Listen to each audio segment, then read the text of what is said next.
Everyone, this is KJ Vlogs, a Filipino reactor based here in Saudi Arabia, and welcome back to my channel. For today's video, agad-agad gawa natin yung reaction video, ang Barda compilation. Pero bago tayo magsimula ang lahat, marami umalma sa reaction video ko kahapon. May mga nagsabi na ako din, nagbigay din daw naman siya ng opinion and everything. Pero kasi, yeah, we do respect your opinions naman talaga. Pero kung yun, wala ka namang sinabing pangungutya, na sinabi kay Barbie or kanino man na wala kang inaapakan tao, it's okay. It's really okay.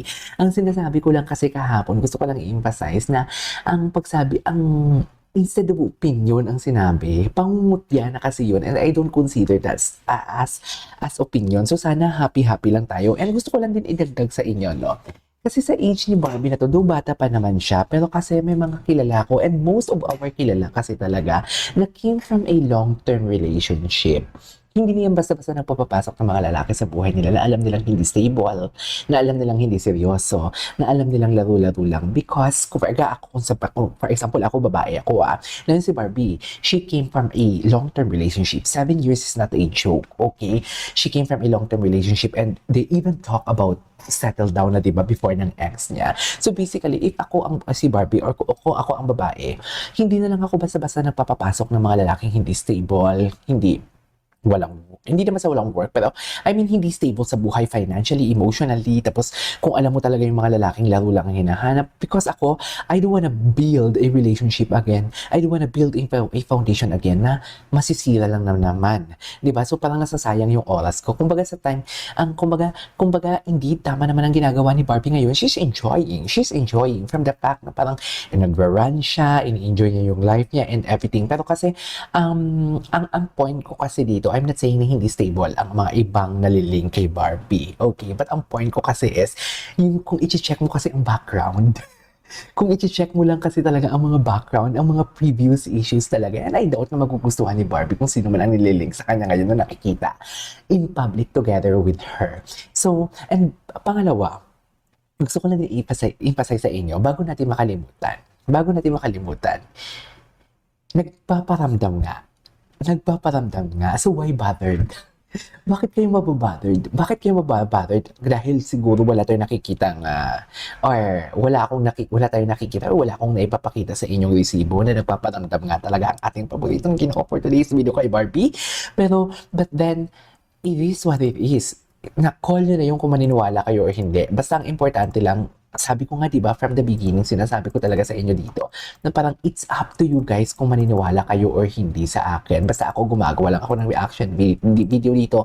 Wala akong ini-state na parang alam mo yung 100% facts. Minsan nadudulas ako, but I do wanna spill it out kung ano talagang nalalaman ko and everything.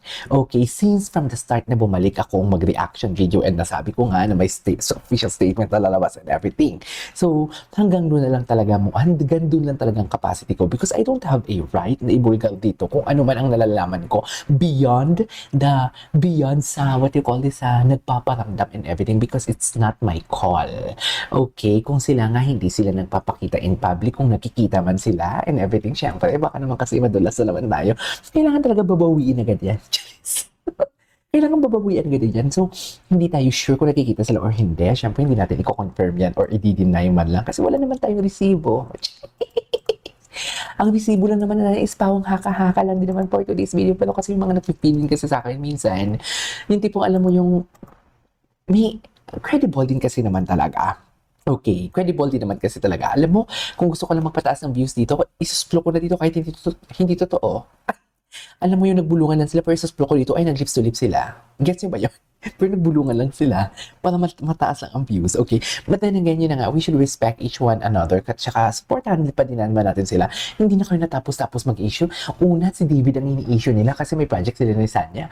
Tapos ngayon, si Barbie na naman, kung ano-ano lang talagang ini-issue nila na nakakandong si Barbie.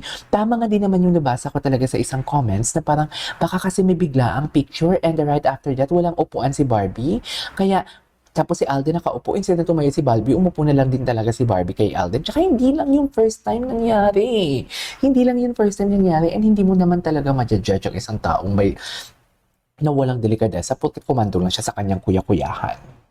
Gets niyo ba yun? So without further ado, let's all watch this. Sabi ko, chika, ay, Happy talaga siya. Happy talaga siya. Ay, parang may similarity ang post nila. Yung likod, yung wall, should I say. May similarity ang post nila. Mamaya mag-Instagram. Ang dami nilang ayuda sa Instagram today.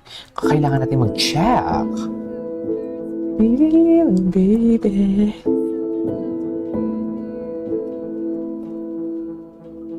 Okay.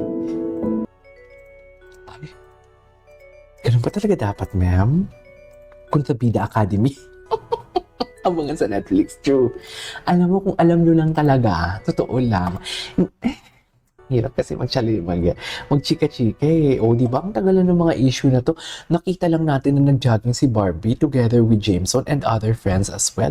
Pumutok na naman yung issue. Hindi lang si Jameson na, pati yung pagkandong ni Barbie, pinaputok din yung issue na yun ha. Ang lala.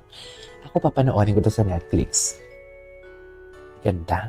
Bakit hindi? Bakit hindi natin papanoorin? Because we support Barbie. We support David. So, kahit sino sa kanila, basta wala lang pangungutya, okay lang maglahad ng opinion nyo, okay lang maglahad ng disappointment ninyo because feelings nyo yan eh. Hindi natin pwedeng invalidate yung feelings ninyo. Pero sana bago tayo magputak ng opinion natin, isipin man natin, may point ba?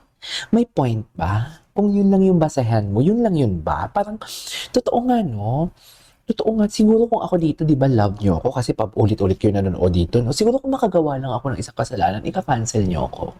No? Di ba? Kasi so, parang ganito din yung nangyayari. Na parang, nakita lang natin si Barbie together with Jameson and nakakandong kay Alden na wala namang mali. Wala namang mali siya. Iniisip niyo lang na may mali because that is your opinion, okay. Pero nakalimutan niyo na yung mga previews na nangyari about Barda. Diba? Parang ang lungkot lang ng buhay. Actually, nature talaga ng tao yan, no? Na gumawa ka naman ng 1,000, nagkamali ka lang ng isang beses, wala na yung 999 mo na ginawa. Or 1,000 mong ginawa. Wala na yung borado na yun. Yun lang yun. Charis! Diba? Yun lang yung mami. Ay, so wala tayong magagawa. Ay, ang sarap naman yan for today's week. Sarap. Alam mo, ang kiss ni Ginoo dito, parang serious. Aminin nyo yan. Apaka-serious ng kiss ni Ginoo dito. Pumikit. Malalaman mo talaga kung serious ang kiss, no? Kasi pumipikit-pikit. Charis. Ay, putang. Sorry. Nagbura ako. Yun na ba yun? Delikado na talaga for today's video. Ay, ito panoorin ulit natin to. Kasi, konti lang na panood ko dito na may bakong music eh. Ay, ganyan ba talaga dapat, ma'am?